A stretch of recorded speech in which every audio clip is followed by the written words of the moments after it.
स्वागत है दोस्तों। आज 29 अप्रैल 2023 शनिवार का दिन हो गया है। आज के मुख्य समाचार, बड़ी खबरें, देश और दुनिया का ताजा अपडेट लेकर हाजिर हो चुके हैं। सभी खबरें बहुत ही ज्यादा महत्वपूर्ण और सेलेक्ट करके लाई गई है। वीडियो को आप पूरा ध्यान से आखिर तक जरूर देखते रहिएगा। देश के अलग अलग राज्यों की ओर से, सरकारों की ओर से नए नियम, बड़ी घोषणा और बड़ा ऐलान के बारे में जानकारियां लेंगे। हमारी टीम की मेहनत और मोटिवेशन के लिए प्लीज इस वीडियो को आप लाइक और शेयर जरूर कर दीजिएगा। फेसबुक और व्हाट्सएप पर ज्यादा से ज्यादा इस वीडियो को शेयर कर दीजिएगा। तो आइए दोस्तों, बिना टाइम विलंब के शुरुआत करते हैं आज की पहली बड़ी खबर। जैसा कि आप सभी को मालूम ही है, आज 29 अप्रैल का दिन है और धर्म ग्रंथों के अनुसार आज वैशाख मास के शुक्ल पक्ष की नवमी तिथि है। और आपको बता दें, वैशाख मास के शुक्ल पक्ष की नवमी तिथि को देवी लक्ष्मी ने माता सीता के रूप में अवतार लिया था। यानी आज के दिन देवी सीता की पूजा विशेष रूप से की जाती है और इससे घर में सुख समृद्धि बनी रहती है और हर तरह के संकट दूर होते हैं। वाल्मीकि रामायण के अनुसार जनकपुरी के राजा जनक एक बार धार्मिक अनुष्ठान कर रहे थे और इस दौरान जब वे खेत में हल चला रहे थे, उसी समय हल की नोक किसी धातु के बर्तन से टकराई और उस स्थान पर मिट्टी खोदने से एक धातु का मटका निकला जिसमें एक नवजात बालिका थी और राजा जनक ने उसे अपनी पुत्री माना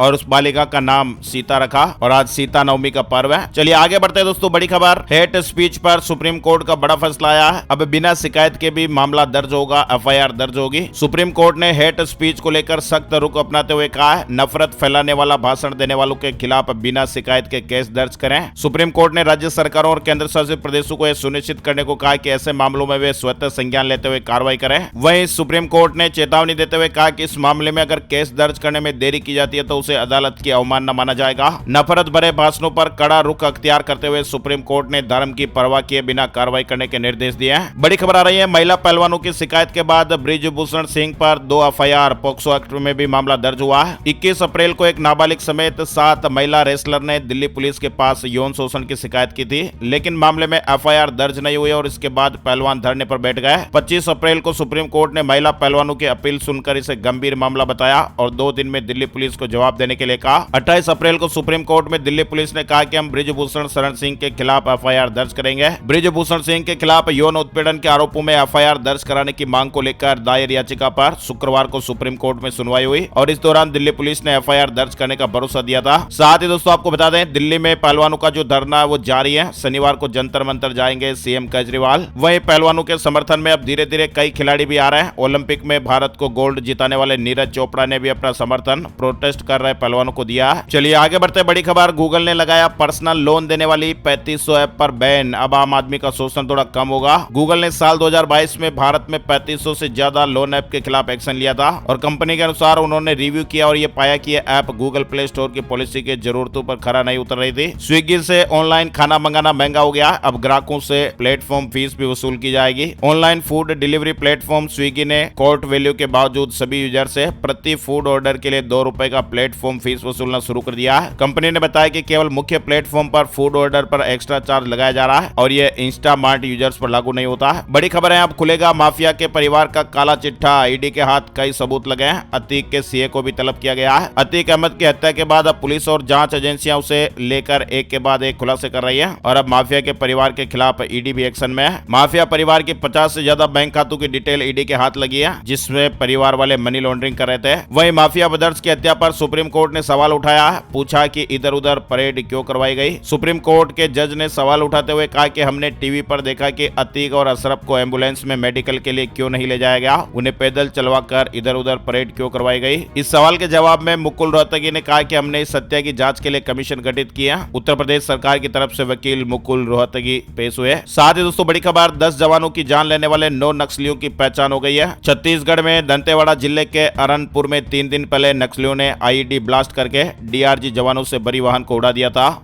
इस वारदात को अंजाम देने वाले दरबा डिवीजन कमेटी के 9 नक्सलियों की पहचान पुलिस ने की है, जिनके खिलाफ मामला दर्ज हो गया है। इस ब्लास्ट में 10 जवानों समेत एक वाहन चालक की शहादत हो गई थी। चलिए आगे बढ़ते दोस्तों। बड़ी खबर आ रही है, दिल्ली को लेकर। दिल्ली में ओवर टाइम का 2 गुना पैसा मिलेगा। फ्री मेडिकल टेस्ट की भी सुविधा मिलेगी। श्रम विभाग ने प्रस्ताव मंजूर कर दिया है। यानी दिल्ली सरकार ने अपने राज्य में काम करने वाले लोगों के लिए बड़ा राहत भरा फैसला लिया है। अब दिल्ली में ओवर टाइम करने वाले कर्मचारियों को एक्स्ट्रा पैसा मिलेगा। इसके अलावा काम के घंटे भी तय कर दिए गए हैं। श्रम विभाग ने शुक्रवार को इस तरह के प्रस्ताव को मंजूरी दे दी है। पॉलिसी के मुताबिक एक दिन में 8 घंटे से ज्यादा काम करने या एक हफ्ते में 48 घंटे से ज्यादा काम करने को ओवर टाइम माना जाएगा। कोई भी व्यक्ति एक दिन में 12 घंटे से ज्यादा काम नहीं करेगा और नहीं लगातार 7 दिन ओवर टाइम करेगा। नियोक्ताओं को कर्मचारियों को साल में कुछ छुट्टियां देना भी अनिवार्य किया गया है। इसके अलावा एक्सपीरियंस लेटर और सैलरी स्लिप भी मिलेगी। वहीं दिल्ली में अब महिलाएं भी नाइट शिफ्ट में काम कर सकेगी। श्रम विभाग ने ड्राफ्ट में इस तरह से मंजूरी दी है। चलिए आगे बढ़ते दोस्तों। पंजाब में 1 मई को गेजेटेड हॉलीडे, मजदूर दिवस पर नहीं होगा सरकारी कामकाज। ऑफिस, बोर्ड, कॉर्पोरेशन और शिक्षण संस्थान भी बंद रहेंगे। पंजाब में 1 मई को मजदूर दिवस को लेकर गेजेटेड हॉलीडे की घोषणा की गई है। इस कारण राज्य में सरकारी कामकाज बंद रहेगा। ऑनलाइन गेम के शौकीनों के लिए सरकार एक बड़ा फैसला करने जा रही है। एक अधिकारी ने जानकारी देते हुए बताया कि ऐसे ऑनलाइन गेम जहां पर जीत और हार का फैसला किसी निश्चित परिणाम पर निर्भर है या फिर उसकी प्रकृति अगर सट्टेबाजी या जुए की है, वहां 28% की दर से जीएसटी लगेगा। दरअसल जीएसटी को लेकर लंबे समय से विवाद का केंद्र रहे ऑनलाइन गेमिंग को लेकर वित्त मंत्रालय नए नियम लागू करने की तैयारी कर रहा है। लू और झुलसाती गर्मी से राहत मिलेगी। दिल्ली में एक सप्ताह मौसम सुहावना रहेगा। तेज हवा के साथ साथ बूंदाबांदी भी होती रहेगी। पश्चिमी विक्षोभ की सक्रियता के कारण गुरुवार को हुई हल्की बारिश और तेज हवा का दौर अभी एक सप्ताह तक जारी रहेगा। मई के 4 दिन भी सुहावने मौसम के साथ ही बीतेंगे। दिल्ली को लेकर अपडेट है। वहीं अगले 5 दिनों में 14 राज्यों में बारिश का अलर्ट है।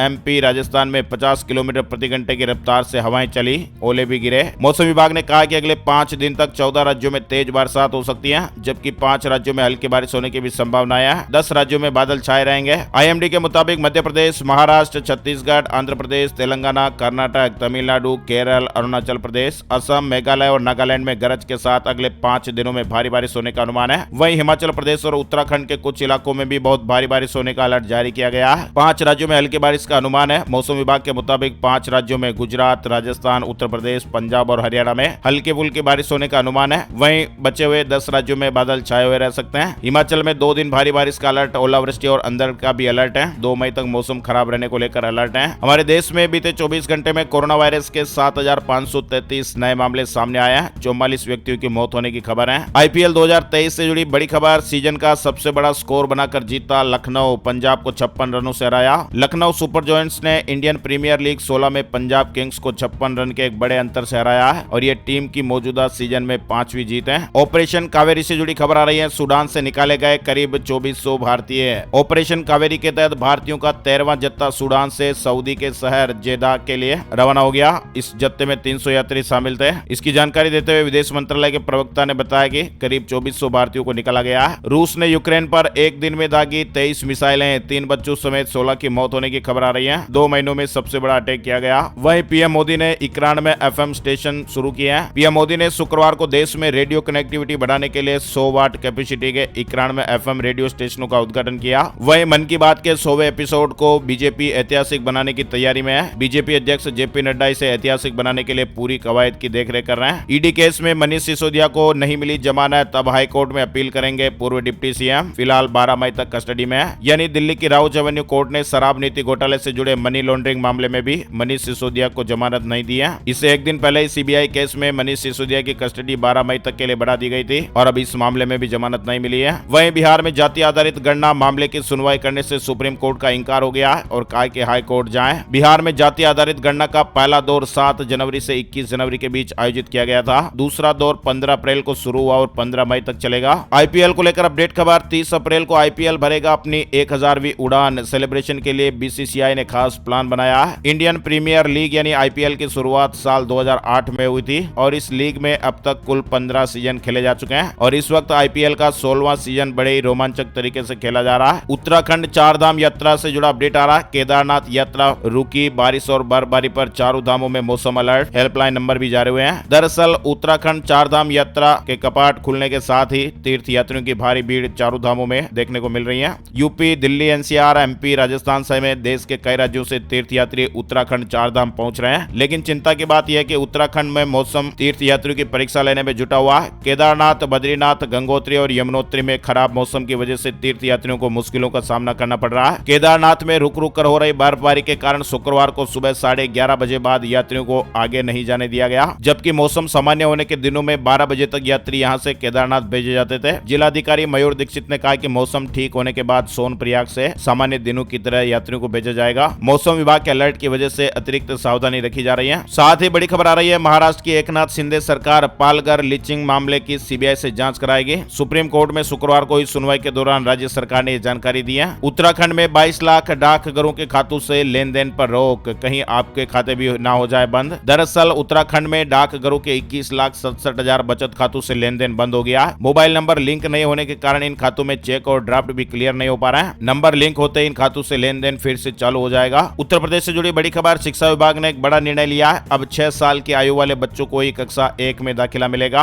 अभी सभी प्राइमरी स्कूलों में 6 वर्ष की आयु के बच्चों को ही कक्षा 1 में दाखिला मिल सकेगा। अभी तक 5 वर्ष से 6 वर्ष के बीच की उम्र होने पर भी उन्हें क्लास 1 में एडमिशन दे दिया जाता था, लेकिन वर्तमान शैक्षणिक सत्र 2023-24 में ऐसे बच्चे जिनकी आयु 5 वर्ष से 6 वर्ष के बीच में है, उन्हें कक्षा 1 में दाखिला मिल चुका है। उन्हें आयु सीमा में छूट देकर दाखिला मान्य माना जाएगा। लेकिन आदेश जारी होने के बाद अब ऐसे बच्चे जो 31 जुलाई तक 6 साल की उम्र पूरी कर रहे हैं, उन्हें ही कक्षा 1 में एडमिशन दिया जाएगा। अगर 6 साल से कम उम्र है तो प्री प्राइमरी में एडमिशन होगा। गूगल ऑथेंटिकेटर में अब जल्द ही end to end encryption support मिलेगा। अकाउंट हैक होने पर रोक लगेगी। गूगल इस तरह की तैयारी कर रहा है। वहीं उत्तर प्रदेश रोडवेज के प्रबंध निदेशक पर गाज गिरी है। वेबसाइट हैक होने के बाद कुर्सी चली गई। यूपी सरकार ने यह बड़ी कार्रवाई की है। हैकर्स ने इसके लिए सरकार से 40 करोड़ बिटकॉइन की मांग की है। अल्ट्राटेक सीमेंट का चौथी तिमाही यानी जनवरी से मार्च के रिजल्ट्स अनाउंस हो गए। नेट प्रॉफिट 32% घटकर 1665 करोड़ रुपए रहा है। रेवेन्यू 18% बढ़ा। 38 रुपए कंपनी डिविडेंड भी देगी। साथ ही बड़ी खबर आ रही है, मुंबई अहमदाबाद हाईवे पर अब और हादसे नहीं। टाटा ग्रुप के पूर्व चेयरमैन साइरस मिस्त्री की मौत के बाद प्रशासन ने बड़ा कदम उठाया है। राष्ट्रीय प्राधिकरण विभाग द्वारा तलासरी बॉर्डर से लेकर वर्सोवा ब्रिज के बीच 10 फुट ब्रिज व 6 अंडरग्राउंड सबवे बनाने का फैसला लिया गया है। असम के विद्रोही समूह DNLA ने शांति समझौते पर साइन किए। गृह मंत्री ने कहा, अब राज्य में कोई आदिवासी उग्रवादी समूह नहीं। उत्तर प्रदेश में डिप्टी सीएम ब्रजेश पाठक ने कहा,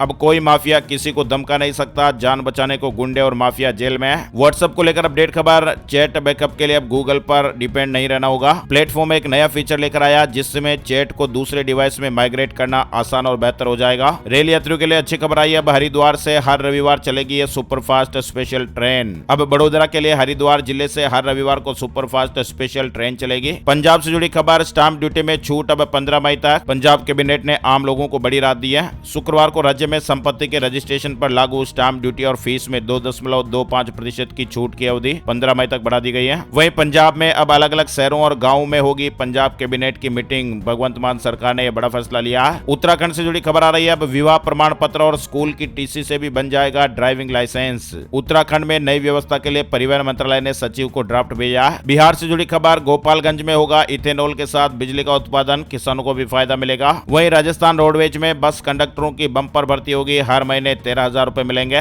राजस्थान रोडवेज विभाग एक बार फिर से नई बस सारथी योजना 2023 लेकर आ रहा है, जो कि साल 2019 में यह योजना चलाई गई थी। 1 मई से इस तरह की योजना फिर से लागू होने जा रही है। खाली पड़े पदों पर परिचालक और अनुबंध के आधार पर लिए जाएंगे। नौकरी की तलाश कर रहे करोड़ों युवाओं के लिए गुड न्यूज आ रही है। इस क्षेत्र में नौकरी पाने का सुनहरा चांस। होटल और रेस्तरां एवं संबंधित क्षेत्र में पिछले 1 वर्ष में नौकरी की मांग 60% बढ़ गई है। इस सेक्टर में लगातार जॉब के मौके मिल रहे हैं, यानी होटल और रेस्तरां उद्योग तीव्र गति से बढ़ रहा है। राजस्थान से जुड़ी बड़ी खबर, गहलोत सरकार ने बड़ा फैसला लिया है। निःशक्त या अयोग्य होने पर आश्रितों को मिलेगी अनुकंपा पर नौकरी। गहलोत सरकार ने एक संवेदनशील निर्णय लिया है। अब नौकरी के दौरान यदि कोई कर्मचारी काम करने लायक नहीं है तो उसके आश्रित को अनुकंपा के आधार पर नौकरी दी जाएगी। शराबियों की अब खैर नहीं, सीएम नीतीश कुमार जी ने बड़ा फैसला लिया, सावधान हो जाएं। वहीं पंजाब के मुख्यमंत्री भगवंत मान ने शुक्रवार को लुधियाना में मंत्रिमंडल की बैठक के बाद कहा है, फसल क्षति के लिए कुल मुआवजे का 10% अब किसानों द्वारा नियोजित मजदूरों को दिया जाएगा। छत्तीसगढ़ से जुड़ी बड़ी खबर आ रही है, अब घर का सपना होगा पूरा। एक ही क्लिक में आपका नक्शा पास होगा। भवन निर्माण के लिए ऑनलाइन सुविधा शुरू हो गई है। अब घर बैठे नगर निगमों में भवन निर्माण का नक्शा पास कर सकते हैं। छत्तीसगढ़ प्रदेश के 11 नगर निगमों में ऑनलाइन सिस्टम पहले से चालू हो गया। हिमाचल प्रदेश से जुड़ी खबर, बिना साक्षात्कार शैक्षणिक योग्यता पर भर्ती होंगे हजारों अस्थायी शिक्षक। नई नीति बनाने की तैयारी हो रही है। उत्तर प्रदेश से बड़ी खबर, सरकारी कर्मचारियों को ऑक्सीजन कंसंट्रेटर खरीदने का पैसा देगी सरकार। रिटायर्ड कर्मचारियों को भी फायदा मिलेगा। सरकारी कर्मचारियों व अधिकारियों को अब ऑक्सीजन कंसंट्रेटर, सीपेप व बाईपेप मशीन खरीदने का पैसा सरकार देगी। रिटायर्ड कर्मचारियों को भी इसका लाभ मिलेगा। वहीं यूट्यूबर मनीष कश्यप केस में सुप्रीम कोर्ट ने बिहार तमिलनाडु सरकार से जवाब मांगा है और कहा कि सभी 5 FIR एक साथ क्लब किया जाए। मनीष कश्यप पर आखिर NSA क्यों लगाया गया? CJI चंद्रचूड़ के सवाल पर तमिलनाडु सरकार ने 3 दलीलें दी हैं। वहीं हरियाणा के JBT शिक्षकों का 8 साल का इंतजार खत्म हो जाएगा। सरकार इस साल ऑनलाइन ट्रांसफर करेगी। लेक्चरर के रूप में नामित होंगे PGT टीचर। ट्रांसफर के लिए पोर्टल बनेगा, वेबसाइट बनेगी। आइए दोस्तों बात कर लेते हैं सोने चांदी के भाव। Gold price today, silver price today. शुक्रवार सुबह सोने का भाव 60,169 रुपए प्रति 10 ग्राम पर रहा है। वहीं चांदी का भाव 73,934 रुपए प्रति किलोग्राम पर रहा है। IBJ के ऑफिशियल वेबसाइट पर आपको इसकी विस्तृत जानकारी मिल जाएगी। अब बात कर लेते हैं दोस्तों स्काईमेट वेदर ने मौसम को लेकर क्या पूर्वानुमान जारी किया गया है। संपूर्ण भारत का आज 29 अप्रैल 2023 का मौसम पूर्वानुमान। मौसम की जानकारी का ताजा अपडेट स्काईमेट वेदर अपडेट के मुताबिक अगले 24 घंटों के दौरान दक्षिण छत्तीसगढ़, तेलंगाना के कुछ इलाके, तटीय आंध्र प्रदेश और गंगीय पश्चिम बंगाल में हल्की से मध्यम बारिश के साथ ही कुछ स्थानों पर भारी बरसात हो सकती है। वहीं उत्तर प्रदेश, बिहार, झारखंड, तमिलनाडु और केरल में 1 या 2 स्थानों पर हल्की से मध्यम बरसात के साथ ही 1-2 स्थानों पर तेज बरसात भी हो सकती है। सिक्किम, उड़ीसा और रायलसीमा में 1-2 जगहों पर मध्यम बरसात हो सकती है। इसके अलावा उत्तरी छत्तीसगढ़, विदर्भ के कुछ इलाके, पूर्वी मध्य प्रदेश, आंतरिक कर्नाटक, मराठवाड़ा, उत्तराखंड और अंडमान और निकोबार द्वीप समूह में भी हल्की बरसात हो सकती है। आज के मुख्य समाचार अपडेट में फिलहाल बस इतनी खबरें। अगर आपको हमारा ये प्रयास अच्छा लगा तो प्लीज वीडियो को लाइक और शेयर जरूर कर दीजिएगा। फेसबुक और व्हाट्सएप पर प्लीज ज्यादा से ज्यादा शेयर कर दीजिएगा। Thank you, take care, good bye, जय हिंद, जय भारत, वंदे मातरम।